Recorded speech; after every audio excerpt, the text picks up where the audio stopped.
Hi guys, so today we are continuing with our Christmas theme.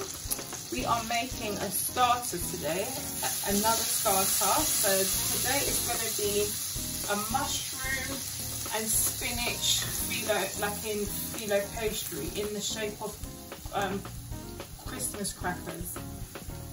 I almost had me there. So in here I've just got some olive oil and some butter. I'm actually going to add some frozen spinach in there also these can melt down. So we're just going to allow that to kind of simmer down and melt down. I'm going to add the lid on top of it and just let that sort of melt down, and I'll come back to you for the next step. So guys, as you can see, all of our spinach, our frozen spinach has melted off there. So I'm just going to add our mushrooms in there now. Because remember, we're doing this into, like, they're going to be cooked in phyllo pastry. So we need all of that liquid to be to evaporate. That's what I'm looking for. So I am just going to give this a light seasoning. So I'm going to put some garlic powder. Sorry, that's onion powder, but I am going to use some garlic powder.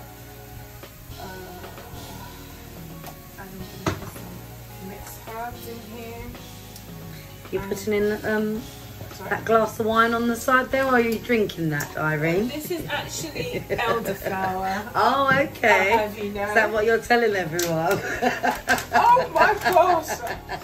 Don't believe a word this one says. It is. Okay? It's her schlur. It's my schlur. Elderflower white juice. Grape and elderflower. It's her wine, her version of wine. Yes. I'll have the real stuff.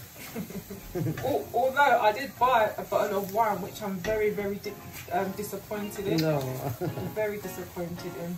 But it came highly recommended on the Asda website. No, on the Iceland website. Oh, actually, Iceland. Which I'm very, very disappointed at. Maybe you need to leave a review then. I will. Yeah.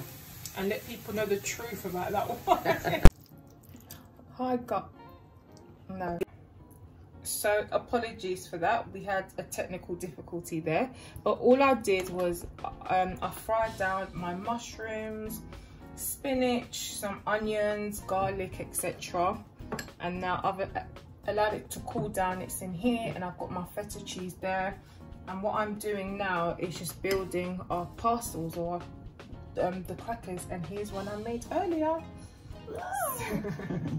So just doing that really, so just showing you guys the process of how I did that. So I brushed butter, melted butter. And look, actually, do you know what I'm going to do? Just fill this up a little bit more. Yeah, so these are my phyllo sheets, and I've brushed them with melted butter, and I'm just literally folding those over now, just to make the cracker shape. There we are. That's the second one. And so again, from beginning, we'll just take a sheet there. They are really fragile to work with actually, so you've just got to be a bit fast with it as well, because you know it's only supposed to be out of the Okay, so we have just basically lined no, we haven't lined. Okay, we've lined the oven dish with some non-stick paper, and we've basically wrapped the crackers with foil just so that they don't burn, like the edges don't burn. So I'm just going to stick that in the oven, and it's on about 100 now actually, and it's preheated as well. Yeah, so that's why we turned it down. So we've just turned it down a tad, because obviously these don't take long to cook, so maybe another like 10-15 minutes and we'll check them. Yeah.